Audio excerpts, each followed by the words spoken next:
Good evening. Wow, it's a better crowd than I thought tonight, considering the weather. Thank you all, brave souls. Welcome to the Paramount Theater and this Mayoral Forum, where you will get to hear from the two candidates behind me on stage. My name is Nina Keck, and I'll be moderating tonight's forum. I'm joined by incumbent Mayor David Allaire and his challenger, Michael Dunges, who's the current president of the Rutland City Board of Aldermen.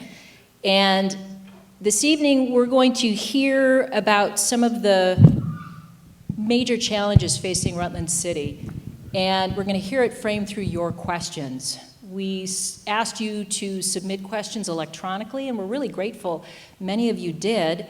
So some of you in this room will probably hear your own questions being asked. And Jim Sabatasso, I think you're here, from the Rutland Herald, and I went through the questions to hit on the ones that were the most common themes and also to focus the questions on ones that pertain to Rutland City, questions that the mayor can actually grapple with and that sort of thing.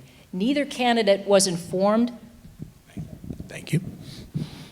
Of the questions before tonight. They will each have 2 minutes to answer those questions. And we're doing away with the opening statements tonight. I wanted to jump in and just get to the questions so that you could hear what each candidate has to say. I may have some pushback after your answers, but I'll try to time you as we head through. Let me get my stopwatch going. Both of you, to jump right in, have talked about your love of Rutland during this campaign, your love of the city and its many attributes, and trying to tout those attributes not only in the state but the whole Northeast region, in part, I think, to tout Rutland City, but also to counter some of the negative images. And we got this question that I thought we would start tonight out with. What is a new idea that you would be willing to try to change Rutland City's reputation? Dave Allaire, let me throw that to you first. What is a new idea you would be willing to try to change Rutland City's reputation? Well, thank you for allowing me to be the first, give the first answer. You know, I've been in office 6 years, and I've always been open to new ideas from the public, from members of the Board of Aldermen, and frankly, from people that I see on the street. As far as one particular new idea, I don't know if I'm going to be able to come up with one right now. Maybe if I have a chance to rebut what Mike says, I might be able to. But, you know, there's so many good things that are going on in the city right now, and they are being overshadowed by our public safety issues. And that's something that we want to change the narrative. And that's what I've been trying to do, you know, pinpoint what our challenges are, address them head on, take responsibility for them as much as, you know, I'm the mayor. You know, it's been on my watch. I get it. I don't shirk from that responsibility, but, you know, there's a lot of reasons for those public safety issues that we're having. But to get back to the good things that are going on, you know, there's projects that are in the works. One of them is right here in this beautiful theater. I've been coming here for the better part of 60 years. And I've seen it in its heyday. I've seen it when it's vacant, and now in this last 20 years, the shows that it provides, it's the centerpiece of downtown Rutland. So maybe to play off that, we are talking about a Center Street redesign. I know the recommendation has been to have it a one-way, and I know people come to me and ask me all the time, why don't you just make it a pedestrian walkway? Well, you know, there's always been a little bit of pushback from the business community on that. Not everybody, but you know what? Maybe we got to take a harder look at that and find a way, if not doing it permanently, do it, you know, as a pilot during the summer so people can, you know, enjoy everything there is to offer in downtown Rutland, and there is a lot. And perhaps shutting down Center Street for the summer, that would be a new idea that I don't think we have tried. So why don't I go with that? All right. Well, thank you, Dave. Michael Dunges, same question to you. What is a new idea you would be willing to try to change Rutland City's reputation? Sure. First off, thanks for having us. Thanks for hosting. Thanks for coming. Thanks to the Paramount for the host. When we think about what you started the question with, which is the general concept of how much we love this city already. When I think about the new idea to try to get that word out, and the first thing I want to recognize is what the challenge is. And the challenge is that there's a vacuum of positive news being spread, right? We hear all the negative news all the time, and there's this vacuum of positive news because the stories, these great stories, whether it is Center Street redesign, whether it is the successes that we've had throughout the city, whether it's the new city website, whatever it happens to be, those get shared, and then they kind of sit there. So one of the new ideas, something I've been thinking pretty heavily about, is we have a regional marketing initiative, but we don't have a Rutland marketing initiative. We don't have a marketing play for our city. And if we are supposed to be that piece that leads everybody else into the future of what the city looks and acts like, tying into that master plan and that master vision that I've been talking about, having a marketing arm, a communications director that says, this is what we need to fill that vacuum and fill that void and spread the positivity of what's happening in Rutland. Work with the Herald, work with PEG TV, and put this message out there, get things online and talk positively about what's going on in our community. That right there will help. Because that void, when you have a void like that, people tend to fill it with negativity, and you really want to put something positive into place. So when you look at what's going to be in future budgets, that comms director really sharing the great things that are happening in Rutland and the assets and the value of our area is right on the top of the list. All right, thank you, Michael Dundas. Among the several dozen questions people submitted, several issues came up a lot, including the population that's declining in this part of the state. If the population of Rutland has fallen for the last 20 years, this question asker wondered, why has the local government not raised the alarm bells and operated in a more urgent manner to turn this loss around? What do you, as mayor, plan to do about that? And how will you encourage young people to start their lives in a city with a declining population? Michael Dutchess. Okay, great.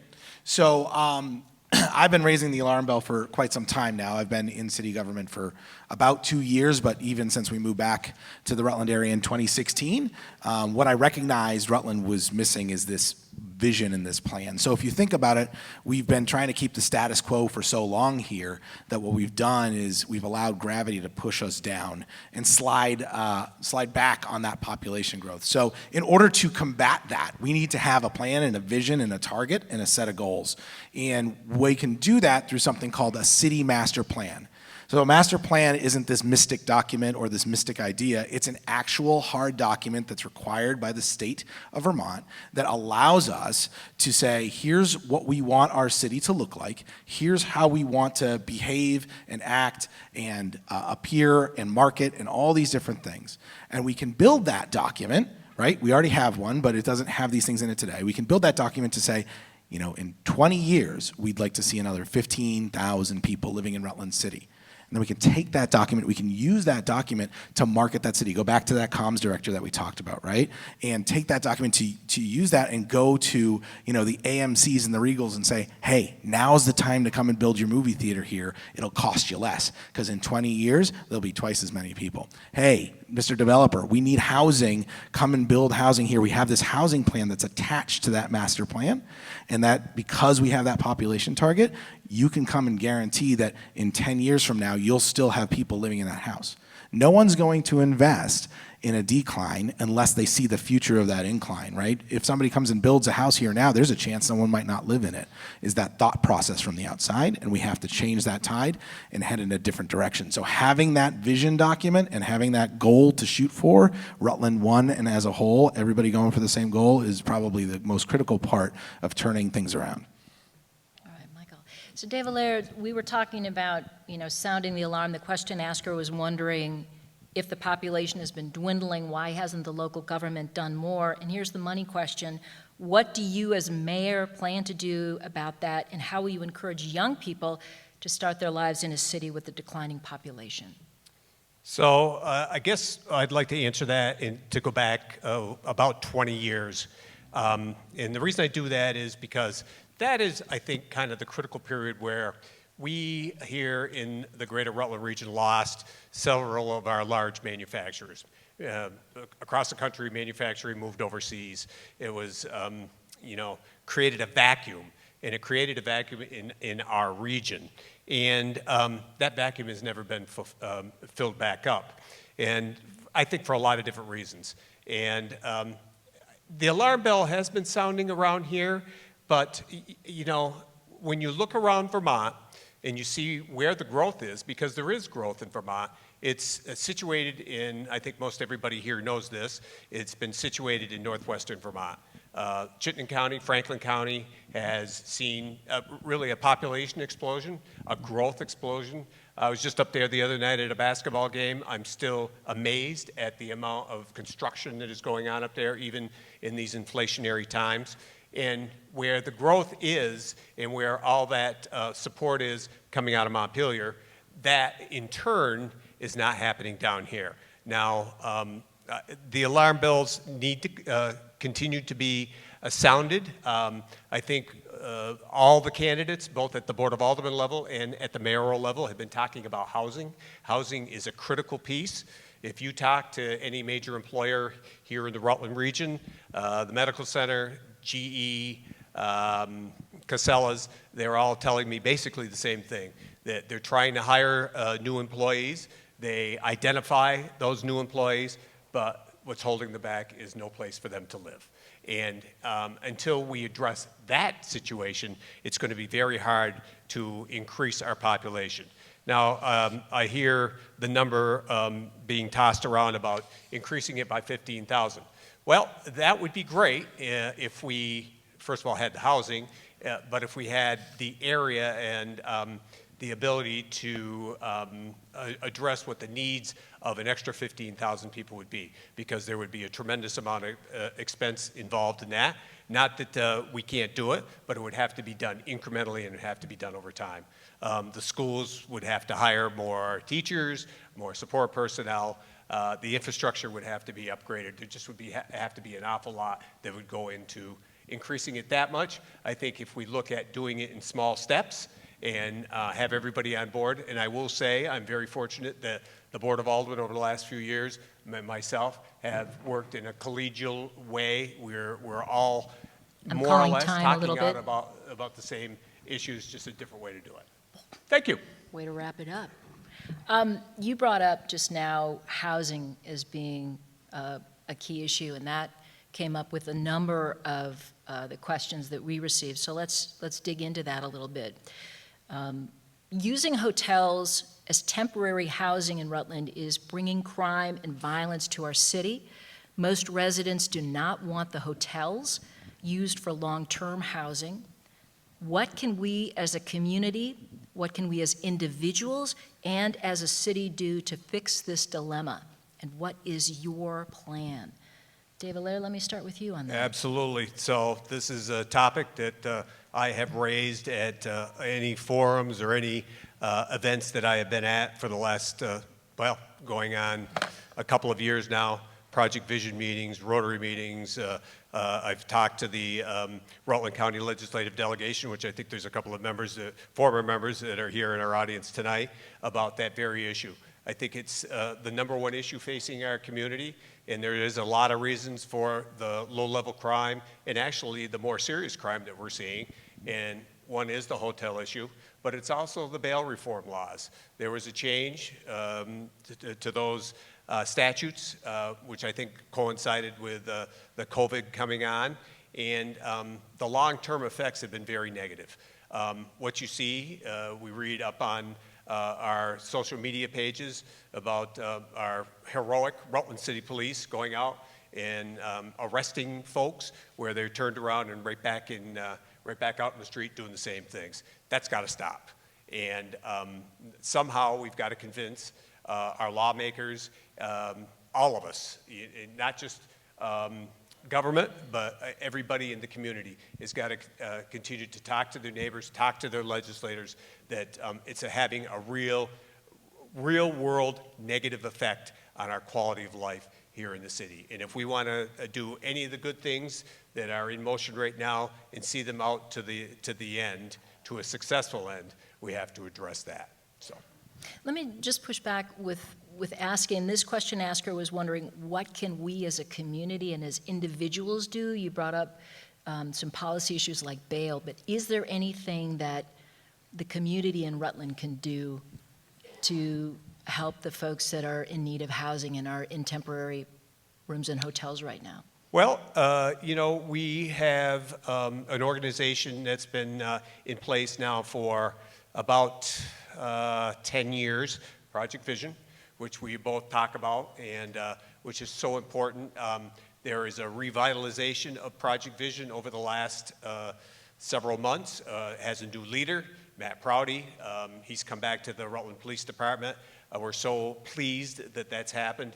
And I think at the last meeting, I go to all the meetings, but the last one, there was double the attendance. So I think that there is a buy-in by the community that they understand that they play a role in addressing what the homeless situation is.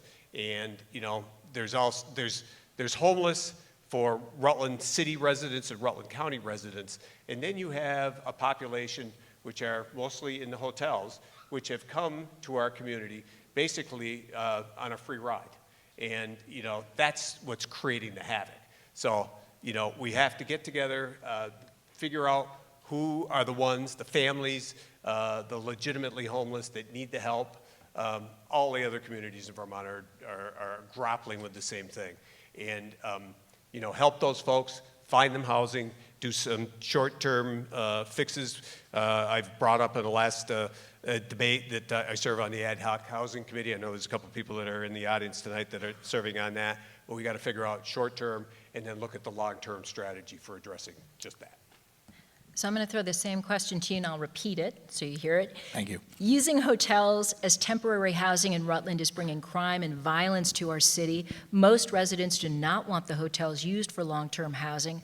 What can we as a community, what can we as individuals and as a city do to fix this dilemma, and what is your plan? So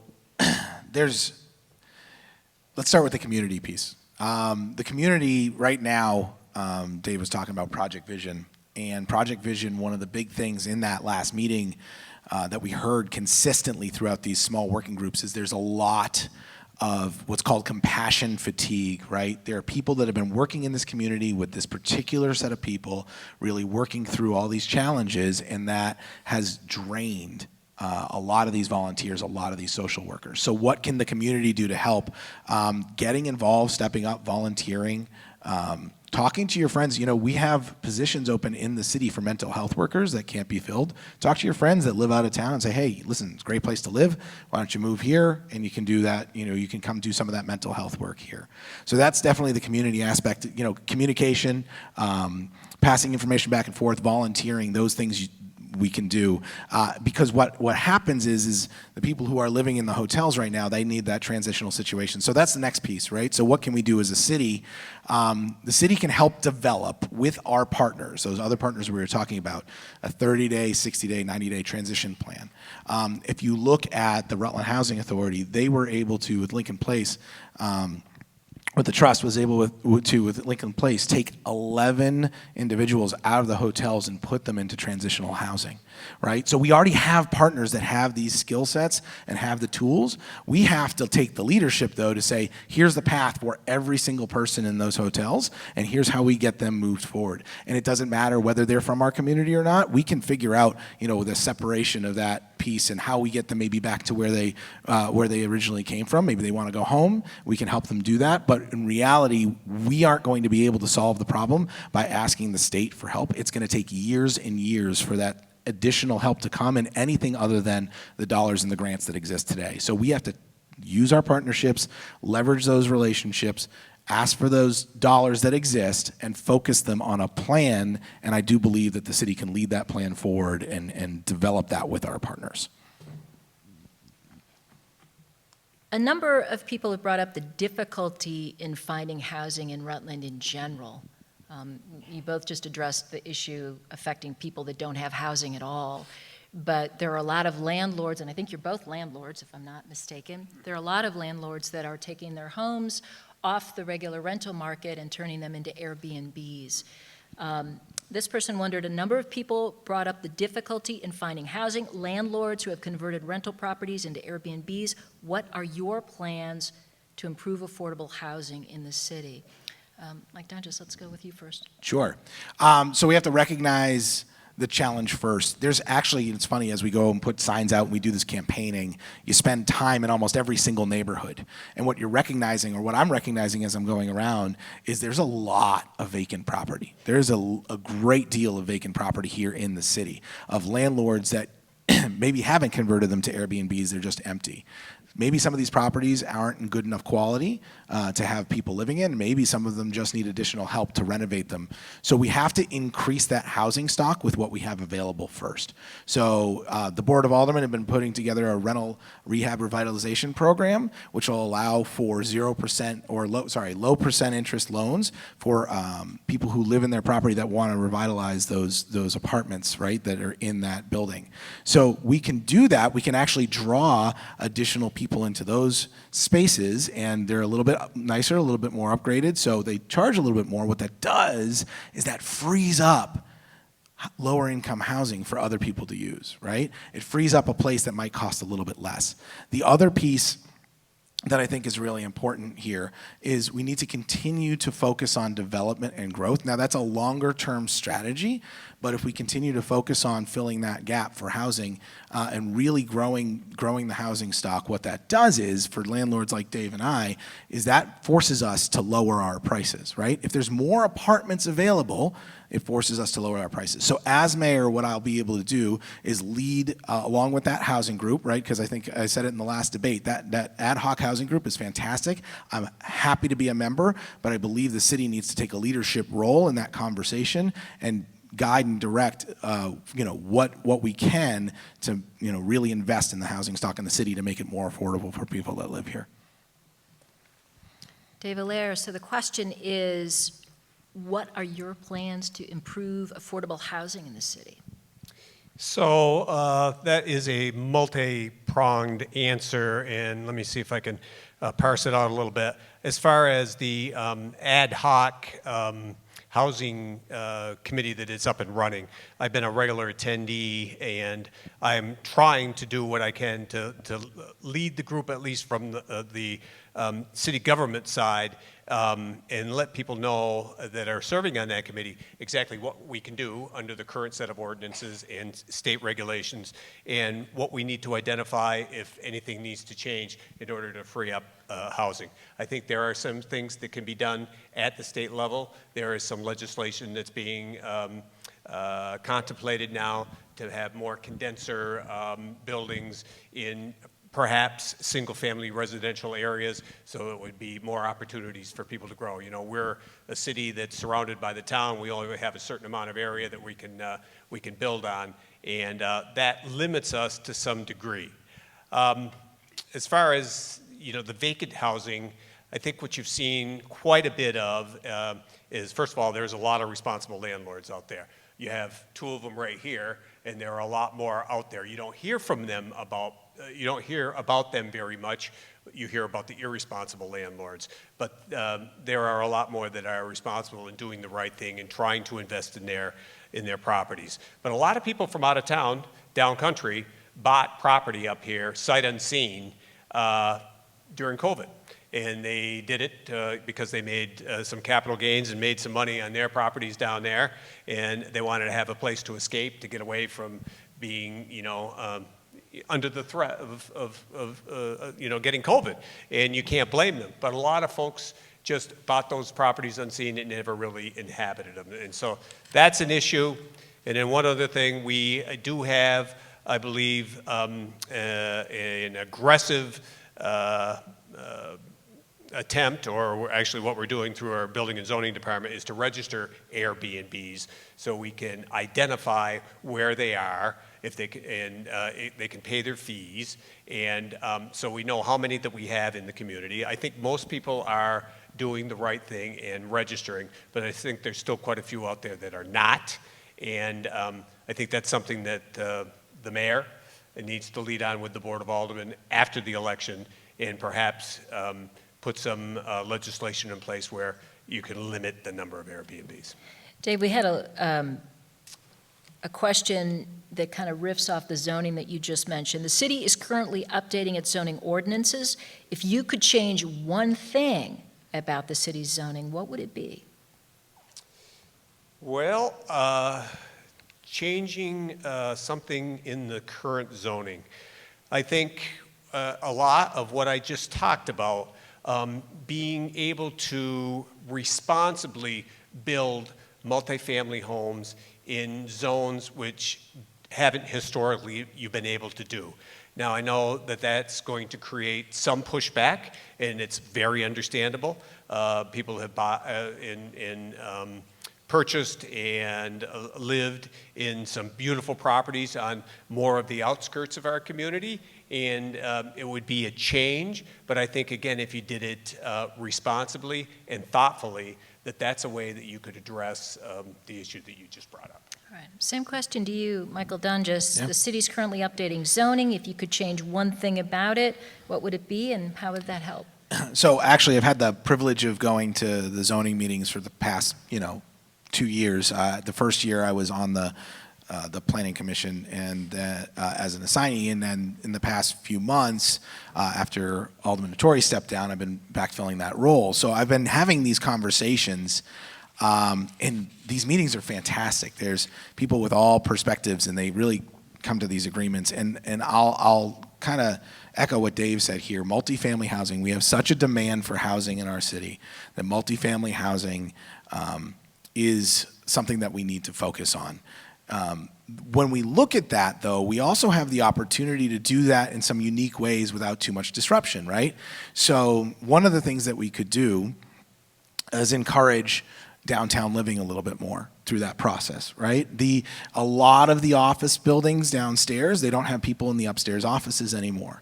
I've been talking to the developers and the owners of those buildings, and the reasons that they're not really converting them is it's expensive to do that. So one of the things that we can do using the tools, whether it's building and zoning, or in this case, one of the tools the mayor has in their toolbox is suspending that change of use permit fee if you're converting an office space into housing. That's something that I really plan to do right away, right? So then the first 10 months, maybe we give them a time frame. We say, hey, if you're converting any office space over to housing and it's downtown, you can do this. And why this is important is if you look at our retirement community, 65 plus, I'm constantly in conversations hearing, I'd love to live downtown. I'd love to live in a place with an elevator that I could just be downtown and walk outside and access the street. And again, remember, if we're moving people out of those houses and into those downtown apartments, we're freeing up those houses for, that potential multifamily living as well. So there's some real connections there that follow one another when you do that. Thank you. Crime issues are something you've talked about in your campaign. We had a question that poverty has been identified as a key driver of community violence, crime, substance abuse, untreated mental and physical health issues.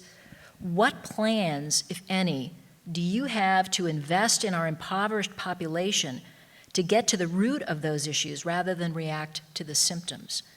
Mike Donges, let me start with you on that. Actually, that's a great perspective. Is we can't just address the symptoms, right? We have to address the root cause problems, which is, high cost of living in Vermont, right? It costs a lot of money to live here and not a lot of opportunities to make money. I think what we're seeing nationally, not just here in Rutland, but what we're seeing nationally is a shift in pay scale and pay schedule and what people are willing to do in their day-to-day work. And I think that having that opportunity for people to find a position or a job that pays them enough to live and live in a home that they can afford, right? Those are all pieces of the core problem. I actually think the bigger issue here and the reason that we see such poverty in Rutland is because there's not a larger support system generating more jobs, right? So we don't have enough people here to go shopping. We don't have, the people here shop now, but think about, another 500 people per year, increasing restaurants, increasing retail outlets, increasing other opportunities. What that does is that creates jobs on all scales, on all sizes. So we have to, I think that the poverty is actually a symptom of the bigger problem, which is that decreased population. And if we can continue to focus on growing the population in Rutland, we'll actually be able to lift people up and give them more opportunities to work and earn and take care of their families. David Allaire, let me repeat the question to you. Poverty has been identified as a key driver of community violence, crime, substance abuse, untreated mental and physical health issues. What plans, if any, do you have to invest in our impoverished population to get to the root of those issues rather than react to the symptoms? Well, I would agree with the premise of your question. I think that it's multifaceted. I think over the last 20 or 30 years, a lot of our issues, not just in poverty, but in crime, are a symptom of a breakup of the family unit. It's so different than not just when I was growing up, but I think even a younger person right over here, when Michael was growing up, we were members of, and it didn't have to be, the traditional family. It could be any kind of family unit, but there was structure. There was consequences for your actions, both at home and at school. I think, investing and continuing to support your education system. The Rutland City Public Schools, the private schools here in our community do a tremendous job, but they're up against an awful lot. The kids that are coming to school are bringing all sorts of issues with them. And if you invest in education, if you invest in upgrading the quality of your jobs in the situation that you have here as far as economically, then I think that you are addressing the underlying issue, which is poverty. And I think that that's the way the city should focus on it. And I think it's something that the mayor has, and will lead on going forward. Thanks, Dave. You're welcome. I want to slide into infrastructure. There are a number of different questions about that. Rutland City voters are going to be weighing in on 2 bond initiatives on town meeting, totaling more than $4 million to pay for needed pond, water, and sewer upgrades in the city. Dave Allaire, let me ask you this question first. Sure. What kind of a master plan exists for capital improvements like this in Rutland City? And if there isn't one, why not?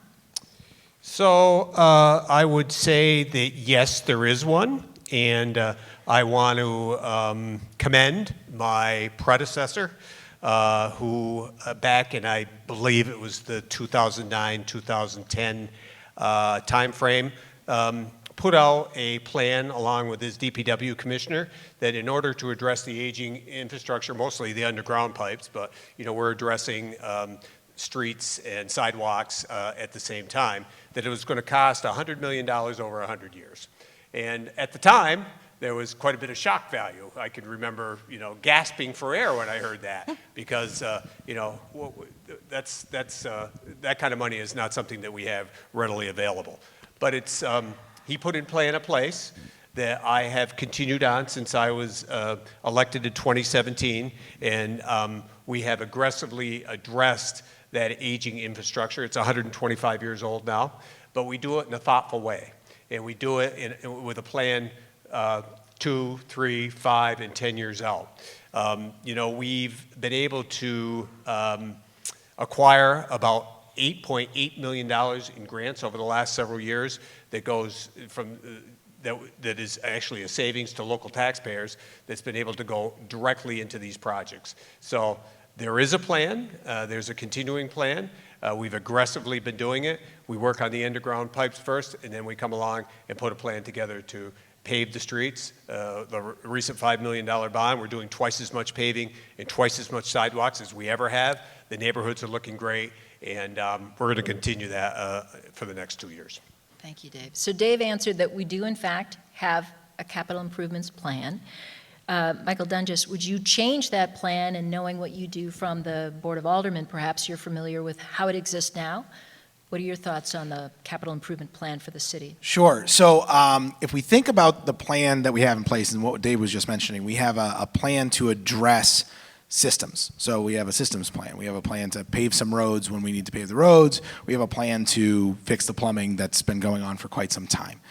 That's not really a capital improvement plan. A capital improvement plan says, here's exactly what we're going to do, when we're going to do it, and here's how we're going to gather the money to do that. So the 1% option tax that's on the ballot right now is, one of the steps to get us there that will relieve the burden of the local city taxpayer and allow that capital improvement plan to be funded.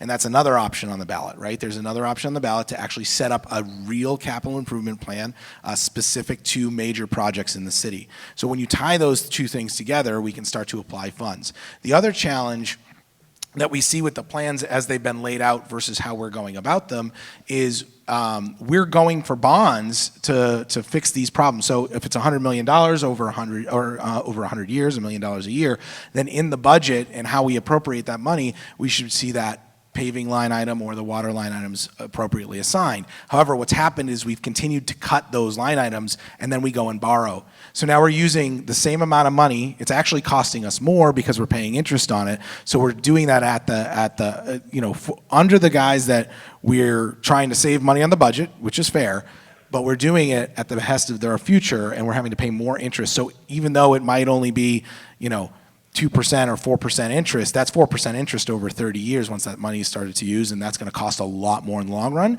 So that capital improvement plan tied with the option tax and tied with good budgeting, we can actually solve those problems for less money. It will look different, but it will absolutely be something that we can achieve. Can I just follow up a little bit?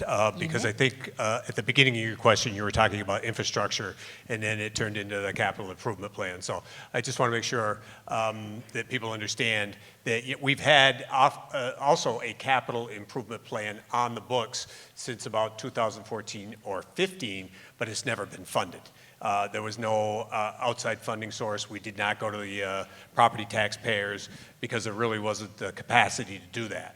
You are exactly right, and we both have talked about this before. We put that forward, the 1% local option tax. Part of that is going to go toward putting seed money into that capital improvement plan, which talks about mostly, I think, not just the infrastructure, but mostly our buildings. Our buildings are aging. We own a ton of property around the city. They're all in the 100-year range.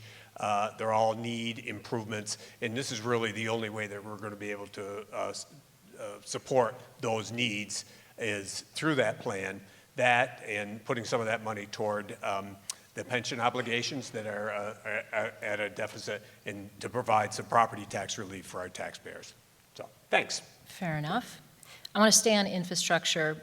Currently, this question asker was wondering, 3 out of the 4 highway routes entering Rutland are closed to bicycle travel. Do you intend to remedy this situation, and how, going forward, do you plan to make Rutland City more accessible for all modes of transportation, including pedestrians, bikes, wheelchairs, everyone? Michael Dunges, I'll let you start with that. Sure. So a lot of those routes are routes that we work on the state with. We actually, in one of our Board of Highway meetings, asked to do an evaluation of Woodstock Avenue and Route 7 North to look at what that looks like. I know there's a lot of concern actually out there about shrinking those roads, removing lanes, and causing more traffic. What we can do, though, is we can look at how can we solve the problem without increasing traffic and allowing bikes to travel those pathways, right? We really have to do the research and look at the data. So I'm a big data guy. I love information. I love learning. And we have the ability with the state, because they'll do it for us, of capturing the information about what happens on those roadways and how we can use them and how we can better those things. So I know in the past there's been some decisions made to change the way roads operate, and it's been a burden on the citizens. There wasn't good communication in the history. That's not how we need to go about things, right? We need to collect the data. We need to collect the information. We need to put that information into use and purpose, and then focus on a new plan. So I do think that we can actually make Rutland much more accessible to bikes, and I think we can do it in an intelligent way without affecting movement in and out of our city. We aren't gonna make a decision that's gonna hurt transportation. Everything that we're gonna do from the mayor's office, if I'm elected, is going to actually just continue to add benefit and do it in a way that's very Vermont and very Rutland. Dave Allaire, I'm going to ask you the same question. Currently, 3 out of the 4 of the highway routes entering Rutland are closed to bicycle traffic. Do you intend to remedy this situation, and how, going forward, do you plan to make Rutland City more accessible for all modes of transportation, including pedestrians, bikes, and wheelchairs? So we have been approached just recently from the state in anticipation of repaving Woodstock Avenue and North and South Main Street. As many of you will recall, we did have quite a bit of debate 6-8 years ago about what's called a road diet, and that was changing Woodstock Avenue's configuration from 4 lanes to 3 lanes and putting a bike lane on the side of the roads by the curb cuts. That was deemed by the majority of the community members as unsafe and unwise on that stretch of road. They have come back to us, again, in anticipation of repaving in 2025, and they again have put the idea of changing those configurations on the table. So back then I was opposed to changing those for a lot of different reasons, mainly being safety. I still am on Woodstock Avenue. I think there are opportunities perhaps on North Main Street for the 4 lanes to become 3 and have a safe, accessible bike lane on the side of the road. It's a straight stretch of road. There's less curb cuts. I think there are opportunities there. But I think what the also is we have to have, and we can lead along with the State Agency of Transportation about identifying the less traveled side streets where we already have some bike lanes, but we can put in, you know, a master bike route through the city. Biking is becoming a huge draw to the city of Rutland. Pine Hill Park, in partnership with the Recreation Department and, you know, everything that's happening up in Killington. The last figure I saw was there's 30,000 people coming into the city of Rutland on an annual basis using Pine Hill Park. 30,000 people. I mean, those are 30,000 people that are using our restaurants, that are going to our retail shops. That is something that we need to build on and will, again, be a way to address our population decline, because that would give them a reason to come and live in Rutland. You segued perfectly into my next question, Dave. Recreation is an economic driver for Rutland, as Dave Allaire just mentioned, and it is also a primary reason that many young professionals choose to move to Rutland. Many of our local recreational assets are funded and maintained by volunteers, including Pine Hill Park, as you just mentioned. What would you do as mayor to ensure that these assets continue to be maintained and strengthened?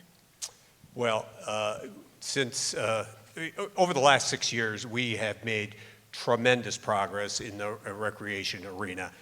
We have just an #1 recreation superintendent, who, by the way, I hired not long after I was elected in 2017. And she's done a tremendous job. We all know who she is, Kim Peters.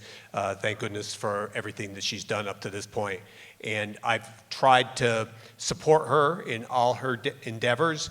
And we have built out our not just recreational space by a new park in downtown Rutland, but by increasing the amount of participation in the number of people that are involved in all the programs. The programming has just skyrocketed. The number of people that are taking part in those programs, people from all ages, from children all the way up to senior citizens up at the Godnick Center. It truly is an asset that we have built on. We are going to continue to build on. And I think one other thing that I put a plug in for is the Rutland Recreation Community Center. How lucky we are to have a place that we can call our own and folks can access for a minimal amount of cost and go down there and participate in all sorts of activities, from walking to basketball to all sorts of different events. And those are the types of things that we can continue to build on. And we're very lucky to have the superintendent and her crew running that department. But this question also asked about the volunteer groups that work in different parts of the city, like Yes. at Pine Hill Park, and they are not necessarily under Kim Peters' purview. Right, right. Not necessarily under her purview, but they work hand in hand with her. And I know she meets regularly with not just the Pine Hill Park folks, but people who are involved in volunteer activities up at the Godnick Center that I mentioned, the seniors. They've got a tremendous amount of programs up there that, again, are seeing the numbers increase exponentially year over year. And a lot of that stuff is volunteers. We just had Winterfest.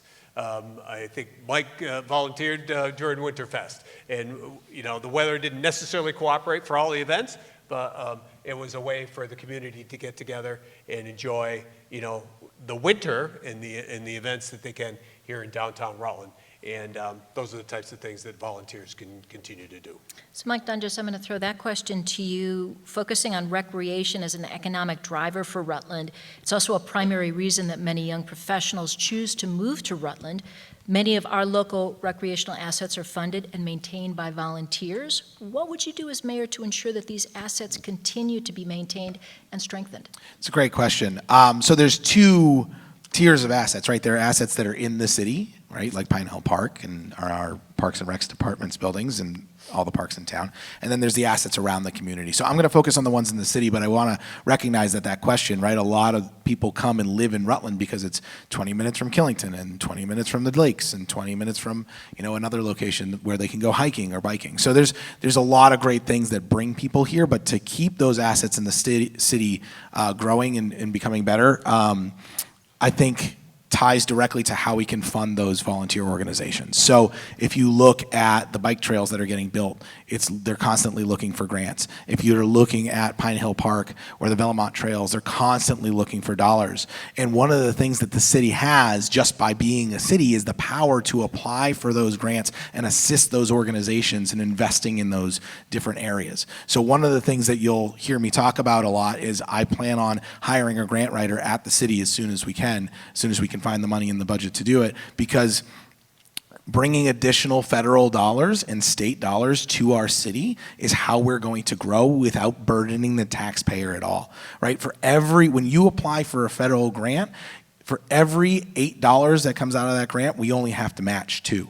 Right, most of the time. There's different variants of it, but sometimes we even only have to match 1. So for every $10, we're paying $1, and the federal government's paying 9.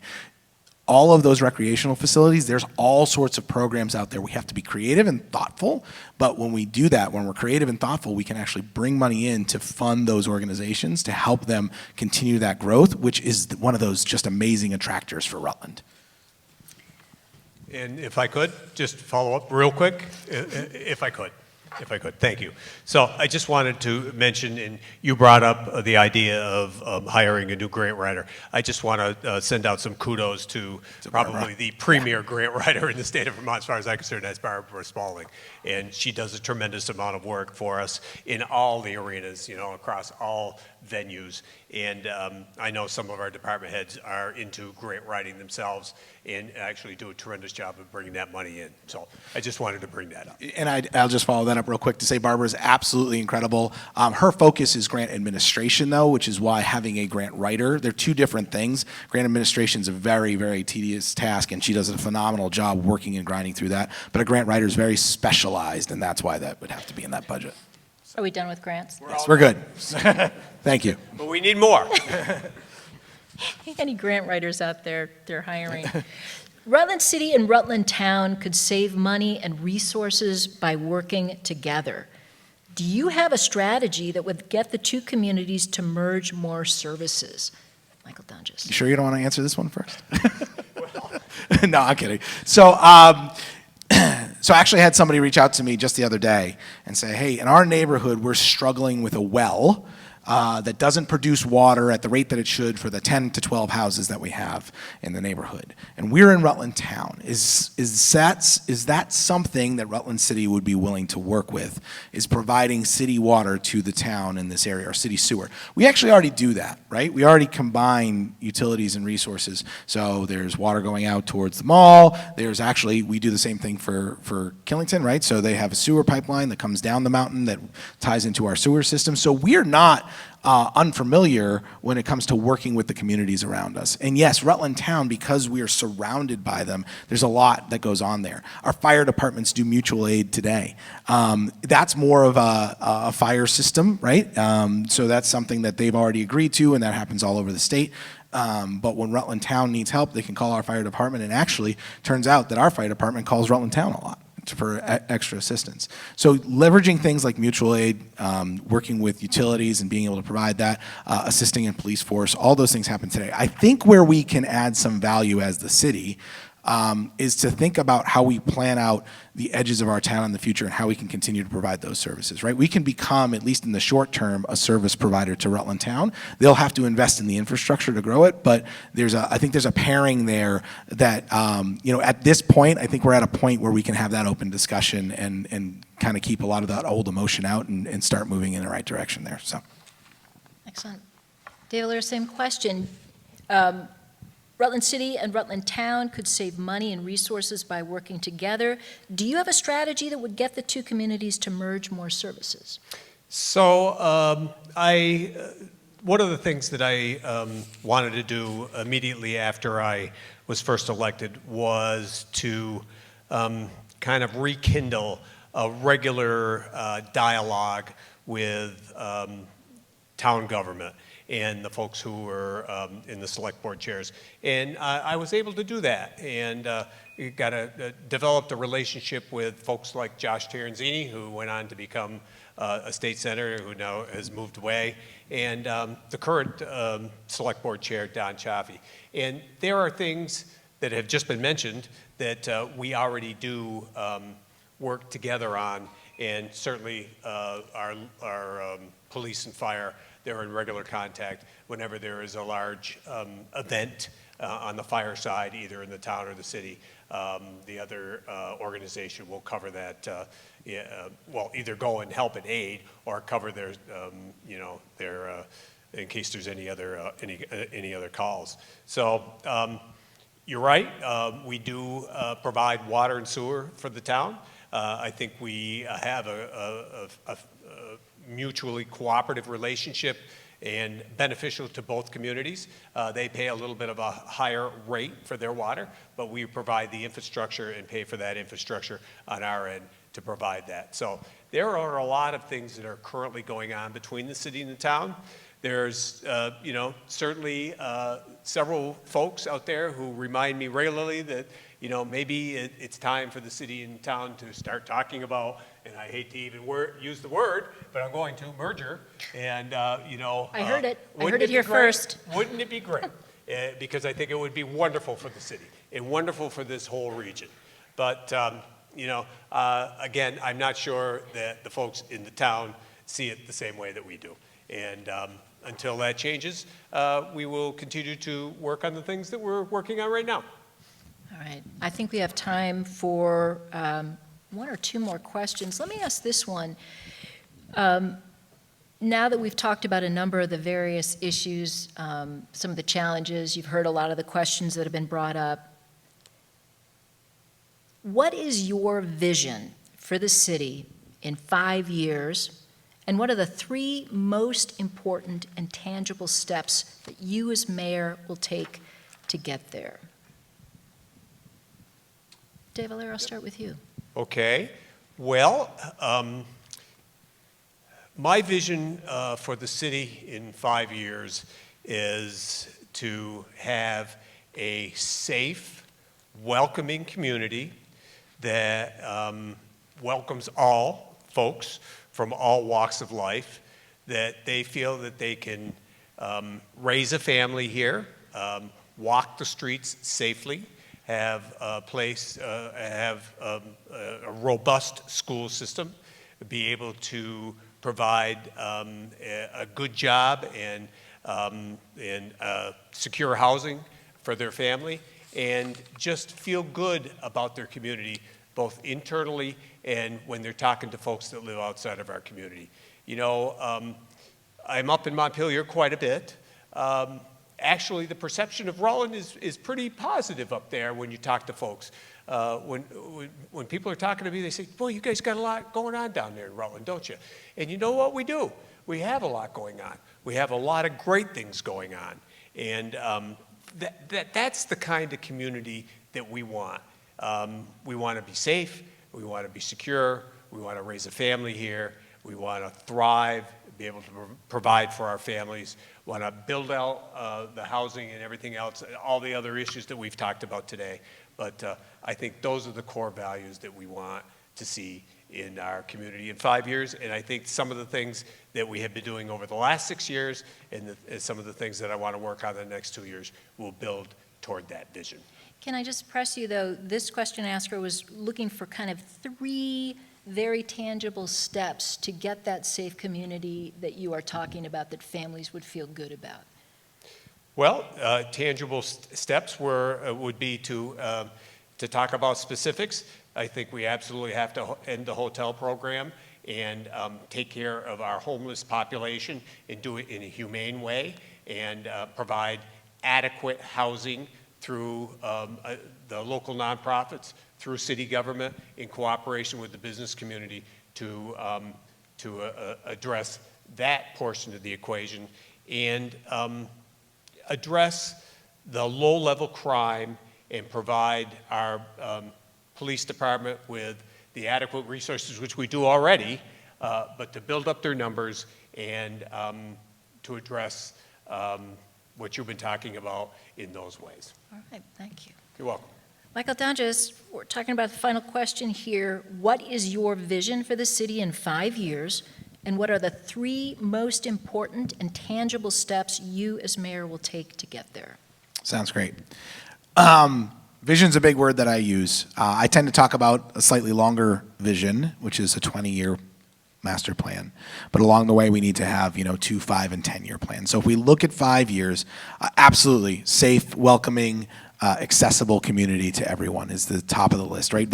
We need people to be able to come to our town and feel comfortable when they're here, right? To know that they can get the resources that they need and access them in a way that is, easy for them, or at least gives them the ability to get connected to those resources, and we can help them tie that together.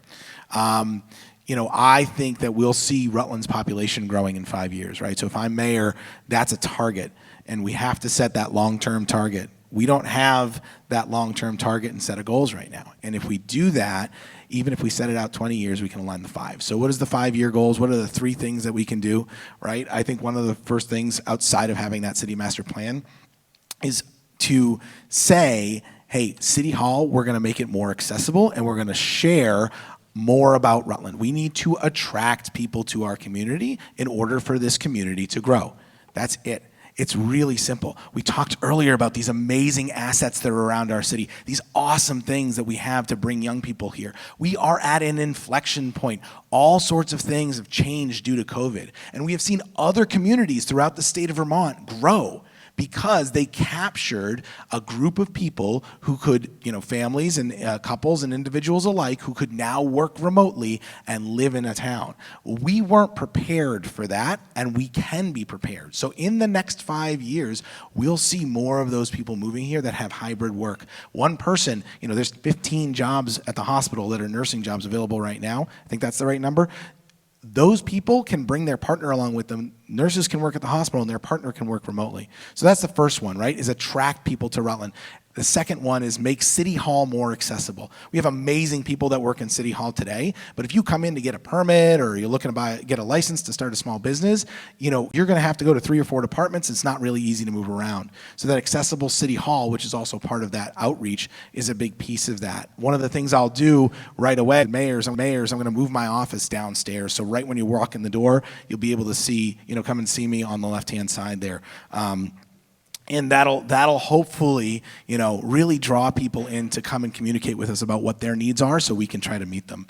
And then the last piece that I think is really important when we talk about targeted population growth is to have a plan with our partners, right? If we target a number, so I did say 10 to 15,000, but that's not going to happen tomorrow.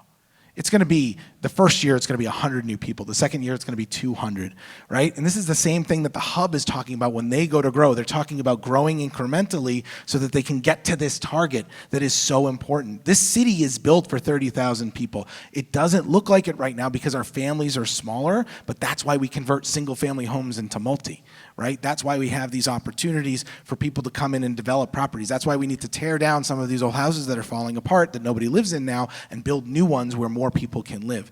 So targeting that population growth over a period of time and having everybody focused on that goal in the city of Rutland, right? Everybody who's working together, that's going to get us there. That's going to get us to the 5-year mark, which is an increased population where the city is even better than it is today, better roads, better sidewalks, because there's people to share the load and share the burden, and we tie that in. I got one more thing. We tie that into this 1% option tax if it passes, and we'll be able to reinvest in our city over the next 5 years in a way that's never been possible before. And we should have done this a long time ago, but now we have the opportunity to do it. We're going to hopefully capture it. We all hope you vote for that. I believe Dave agrees with that too, to be able to use those funds to really reinvest into our city and grow.